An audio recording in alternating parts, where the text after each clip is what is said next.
Amen. We'll do a short prayer. Let's start thanking God for today, that we have seen another day.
maybe I have tabulated some of the issues that youth or young adults have in the home. And then I'm also looking at another part where we bring our children or our young adults to the church. So what is the component that we get from the church in issues that they face?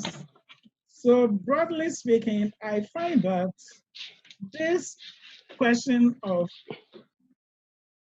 issues in the family, issues in upbringing of children or the young adults are crucial that we need today to discover for ourselves some taboos that we normally don't even talk about, but they actually have effects on us. Some areas that we don't feel comfortable talking about, but that tonight we will try our best and expose some of these areas so that at the end, all have questions and then we'll be able to address some of the questions that you may have. If I combine the theme and the topic for tonight, that is the theme for the year and the topic for tonight, there are some key words that are paramount that needs our attention. One is teaching. How effective has been our teaching in families? Then family issues, young people, cultural identity, bridging and bargaining. So basically, I'll be addressing each of these in this presentation today. Our role as parents.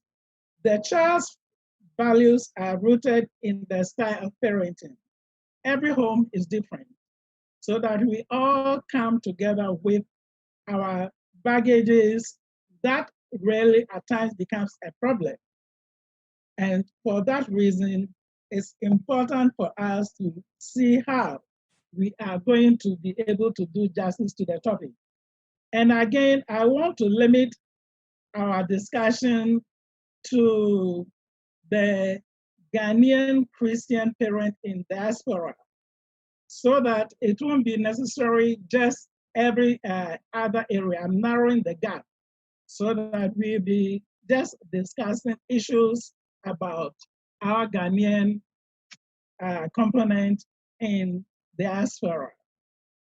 Now, one of the things that I find, or I've heard some of our young people discuss about, is how we address ourselves. Every adult male is an uncle, and every adult female is our aunt. So as we present to our kids or our children with these tags, they take them seriously. You will not be able to really understand, but they take them seriously, so that if by definition an uncle has to be a relative, then of course our kids expect that Uncle Aaron is a relative, Uncle Isaac is a relative, Uncle Sack is a relative. That is one of the challenges that I have discovered with this, with the topic that we are going to try to deal with tonight. Parents are always right and kids have no opinion. This, I guess, has to do with the way we were brought up from Ghana. So if we are here in Canada, for example, and we're still living like we are in Ghana, then there is bound to be some headaches, some troubles, some areas that we may not understand and they will not, our kids may also not understand. For example, we find that back home, if your dad says anything, you don't have to, retort or give an opinion. It's final. Or at times your mom will say, that means that we are waiting for the papa to be the bad one, the whipper to come and then bring the discipline. And for that reason, if today in our diaspora area here, we continue to live that way, then it's going to be a problematic area that we need to deal with. Capital punishment with no explanation.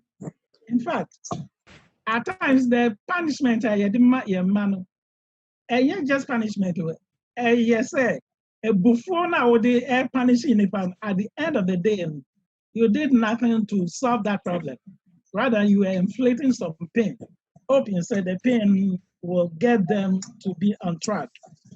But for us to be able to do justice to the question of punishment, then really we must look at reformation. We must look at getting the child to see why there's the need to, exercise that punishment. Normally we don't. And for that reason, it becomes like an abuse to them because you are inflicting bodily pain and not really trying to get the child to reform. Another area that children live in parents' dream with no consideration to their strength. In fact, I had an example. Me wo if you na me try the okay ti ani capable. Enti me expect say nka me ma no ne me de be mo bia no mbeti ase. Teaching methods, everything is not the same here. But most of us, you making the effort, we did not understand the context here. And for that reason, we ended up not helping them, but rather we were imposing to them something that they could not at times even understand. The video I made voice in a year some time ago, and that explains it all. So I thought, oh, science, I'm science bias, so they should all follow that trend. It didn't work because I assumed a lot and that didn't help. So again, we find that some of the challenges could be parents wanting their children to live their dreams, and that does not help. Again, we have communication breakdown, and especially when there's tension between husband and wife, really it translates to how the behavior pattern in the home becomes. And that is also an area of concern. Then again, children left alone for long hours with no parental supervision.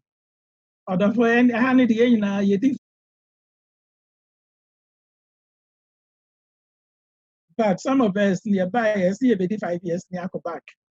And because of that, over time, beyond we were doing 3, 4 jobs at the same time.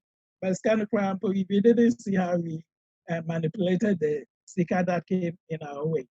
And also became a headache in the home because the children have to fend for themselves and they have to maybe use other friends, other means, other medium to find their own grounding. That became a problem also. Then parents not attending school and other recreational activities of our children. In fact, I had no crowd who said most of us parents teachers meeting be there because you are busy. Say a member of the family in Crampon, yeah, all the invitation, but normally we don't attend such unit. And harm can also be a problem.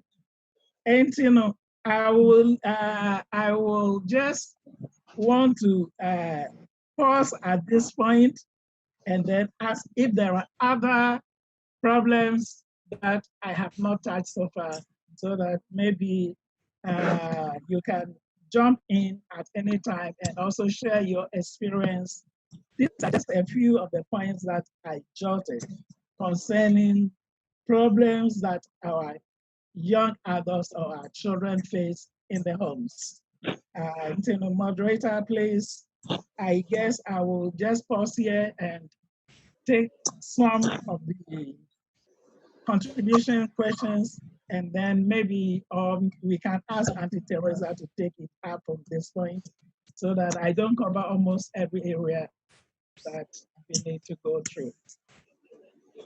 All right, thank you so much, Uncle. Does anybody has any opinion, thoughts, or anything to share from what Uncle Isaac said, please, before we continue?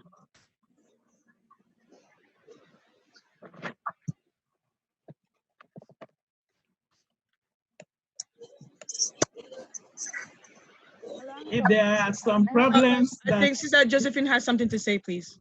Okay, please, Joe, go for it.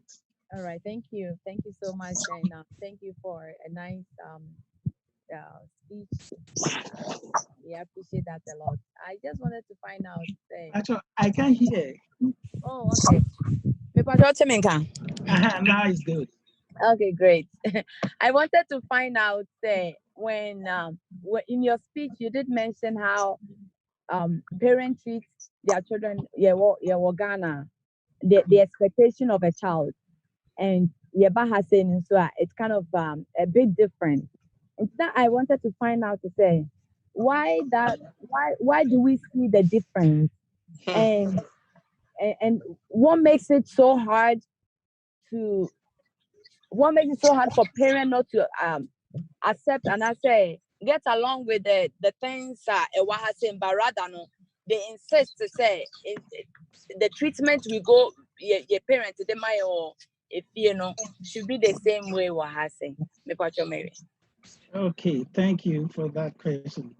In fact, I will just try to answer it from my own experience. Most of us, when we came here, we did not integrate into the system here. So, say, taking some short courses and stuff, something like that now, and it will open us up. In fact, for us in Quebec like that, most parents in French in the Ukraine make an attempt to say, meanwhile, my friend homework in French. And say, oh, person Obama, and I say, oh, mom, make effort to some my friend who said there is that limitation to how much they are able to contain this. Secondly, if you're not, the broader question of extended family system, it helped. So unlike Ahana, I mean, you can even be in an apartment, but the next door neighbor, you hardly say good morning to them. Cultural shift, and because of that, it makes it a little difficult. And to me, and MV said, these are some of the areas that, more home when we came into the system. So, and I'm also, some of us came with preconceived notion, we say, oh, yeah, but born fast near back. And it will surprise you, say, I'm over 30 years here, but still, I know some people who still carry that 5-year dream. Nothing has changed in their way of, looking at things around the environmental changes and everything. We have not integrated fully. And because of that, and my friend, school, exposed to other media, it's difficult for us to catch up. And, the best way to do it is either say the papa film, say, oh, papa, and that has been some of the challenge I am saying. I don't know if I've, touched on that question. So yes, please. Yes, please. Thank you. Thank you. Anybody else that has questions, thoughts, opinions?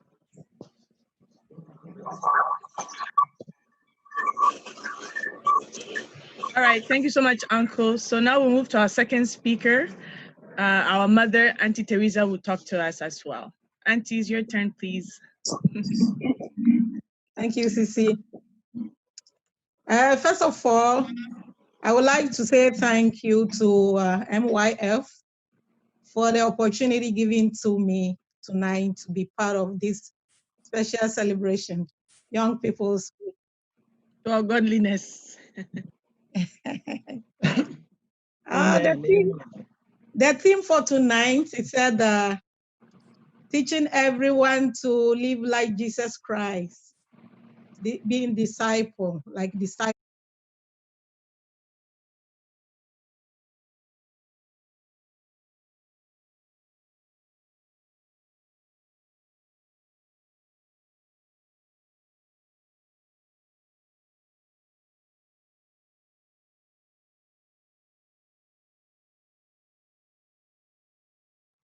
And for example, myself, every Sunday, my mom will wake us up early morning.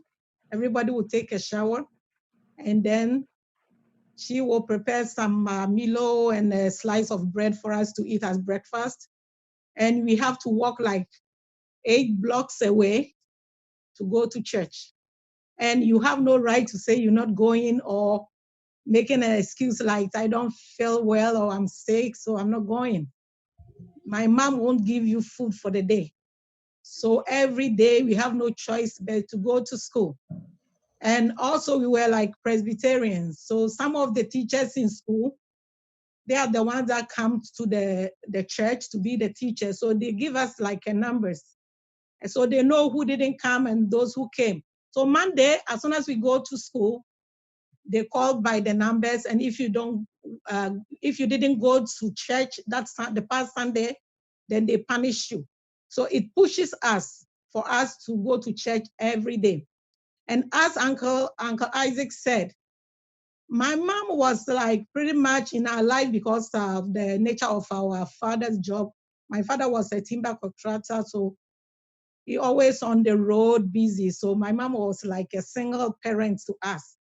And she was very strict mother. My mother won't let you even go out and come late.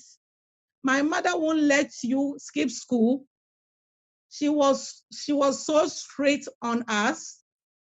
I remember one of my elder sister, somebody came home to like a neighborhood boy, small boy came and said, somebody is looking for my sister.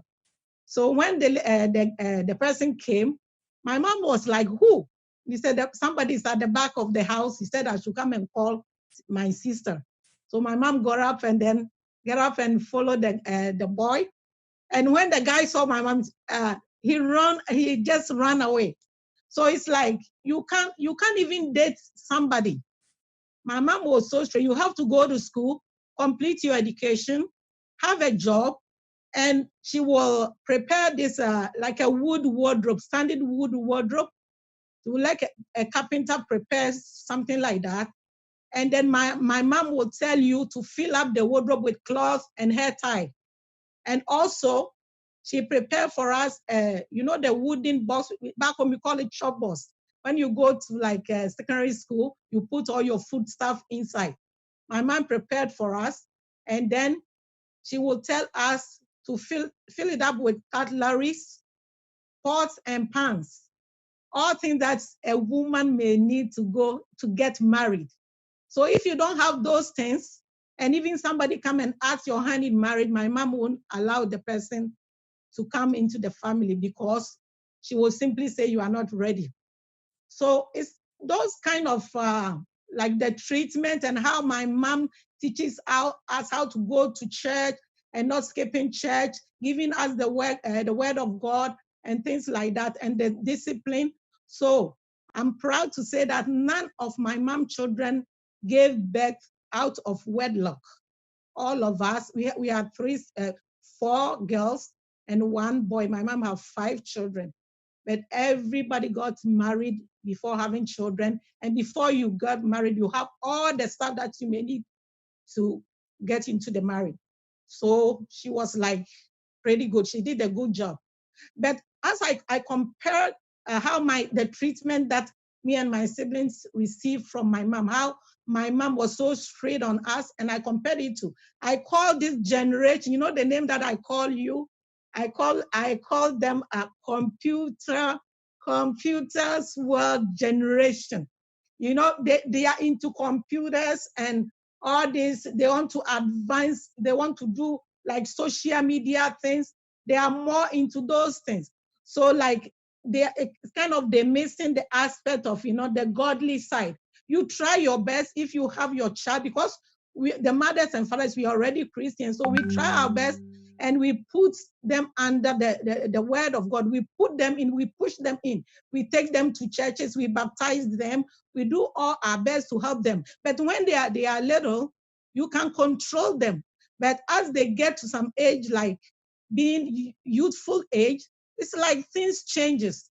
As Uncle Isaac said, when they go to school, they meet their friends and all the stuff that they listen and all the stress in here, even the weather too over here is hard moving around, especially winter time with your schooling and everything. Everything becomes so difficult for you guys. So we see you like different.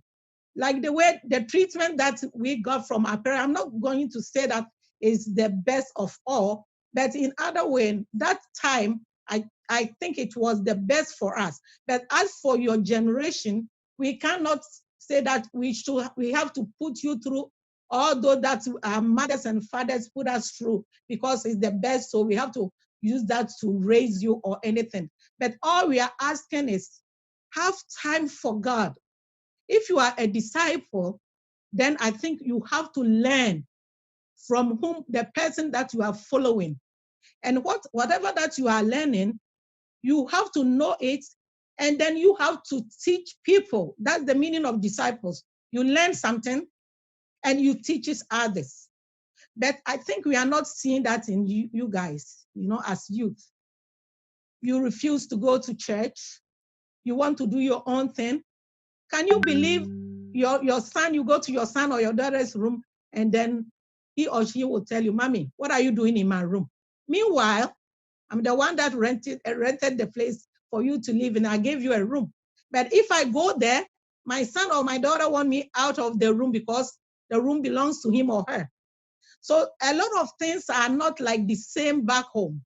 Back home, you don't even have your own room. But over here, you have all the things you need. But I think the social media thing and all the technology that's going on around the whole world is taking more of your mind. So it's like kind of, you don't care about the spirituality, the spiritual things that you're supposed to do anymore. So as for me, in a way, I don't blame you guys because that's what we have brought you into. This is the world that we are living now. And other way too, I blame you a little bit because you have to follow your mothers and fathers' steps a little bit. Why do you guys stop going to church? You used to go with your parents. Every morning you take a shower and then we go to church and we come home and then you come and then you relax and then you do your thing. But when you guys got to some age, now you don't want to go to church anymore. You want to have your own way. Some of you even schedule their work on Sundays just because they don't want to go to church. They just want to make money on Sundays. But the Bible says you have 6 days to do everything that you have to do. The 7th day is for God. You have to go and worship your God. You have no excuse. But you guys are using those like, oh, because I go to school and I have to work Friday night, Saturday, Sunday. So it gives you the opportunity not to serve the Lord. But if you read Proverbs 22:6, the Bible says we should train you guys the way you should go, so that when you grow, you will not depart from it. And we did that for you. But as you are aging, I think you are departing. You don't do what we taught you and the path that we paved for you. Now you are on your own way. So tonight, if you don't mind, we want, as mothers and fathers, we want to know what we can do for you guys. What kind of help do you need from us that you can come with us again? You go back to your old you, going to church and learning the work of God, with the word of God, going for the church activities and so on. That will revive you so that you can also nourish yourself and then give it to the others. So I don't want to talk so much, but as your parents are on the line right now, And if something bothers you, and is there anything that you want us to do? Maybe there is something you want us to help you with. You want us to do something for you, and it's hard for you to tell us or anything. Today, please be free and let us know, so that if there is any help as parents, we can do our best to help you. Thank you. Thank you so much, Auntie Teresa. Does anybody have any questions, opinions, concerns that they would like to share, or any contributions on what both our mother and father said, please? Hello. Yes, Can I please, please go ask? ahead. Okay. Auntie, thank you for explaining certain things to us. I have a few questions, but I'll just start with one so that I can give other people the opportunity to also ask a question. My first question is, you did mention that our youth uses a Sunday to work and instead of coming to church. Yes. But I just wanted to find out, as being a parent, do we also take the responsibility of finding out, talking to our young people of why are you going to work on a Sunday? What is it that I can help you so that you don't go to work on Sunday?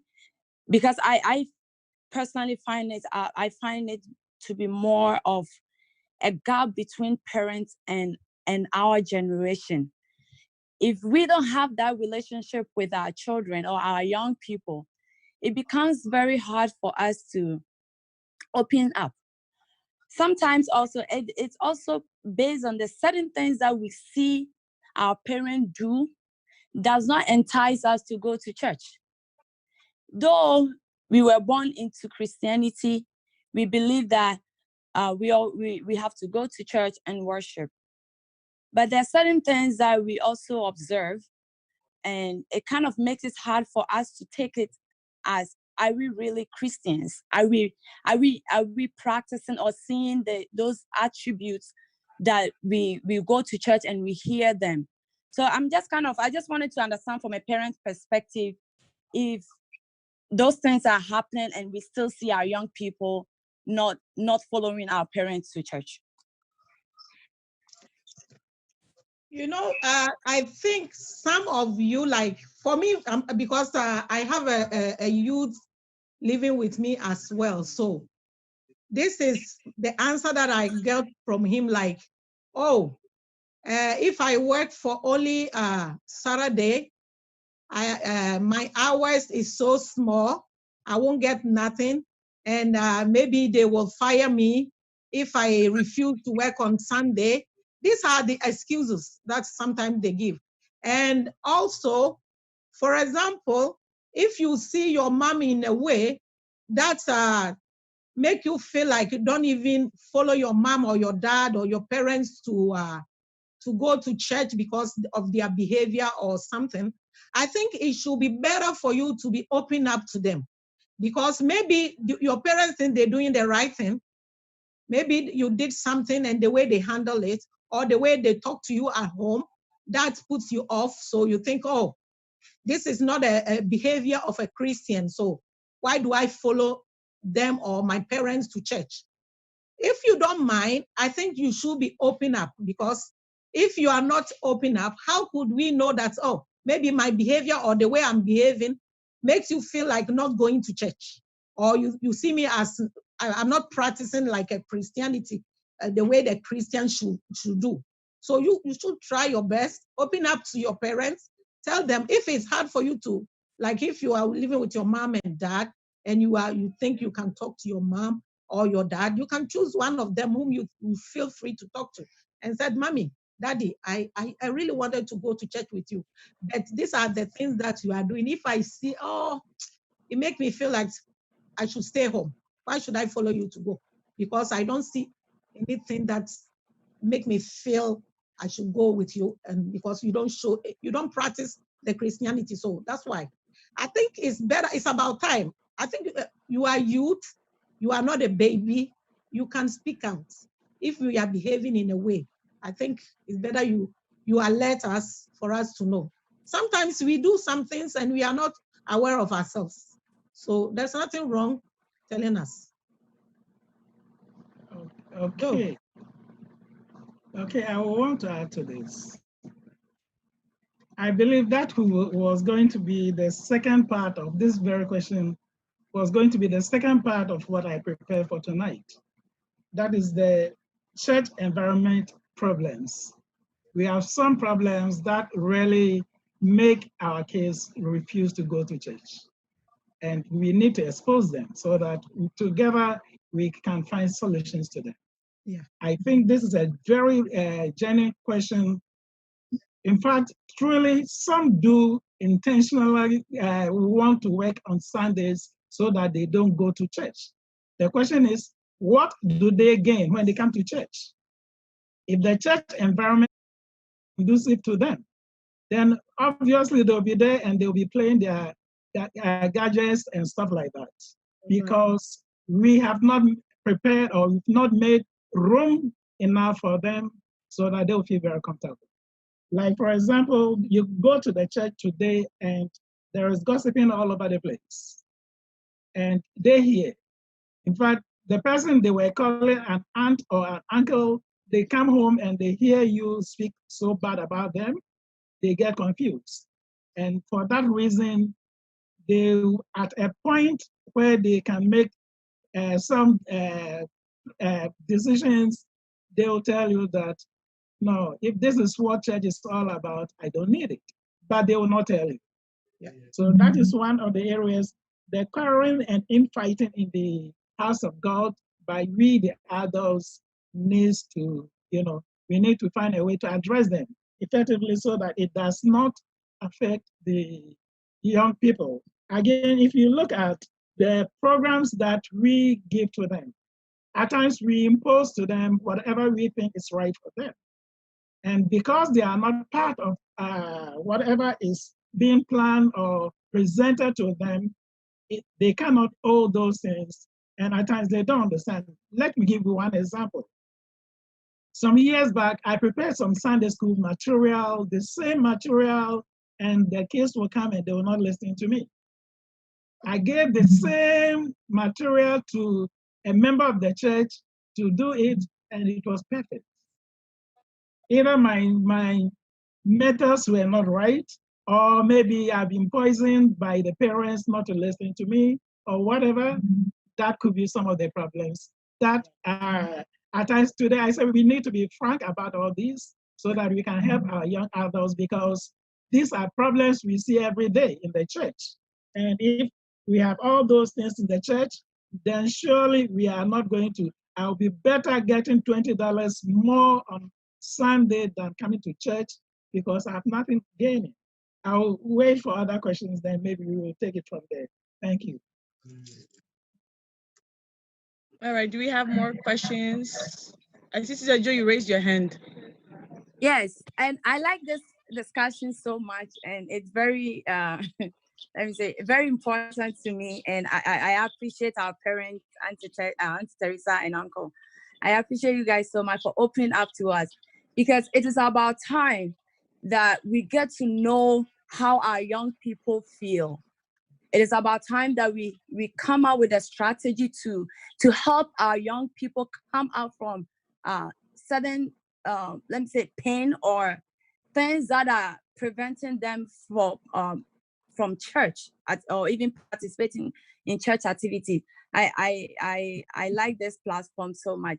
My other, I don't know if it's a question or a comment, but I would say that based on all when you look at the analysis that we see in our young people and the gap between their participation in church activities, it's either it does not attract them or they see no interest or no value to it.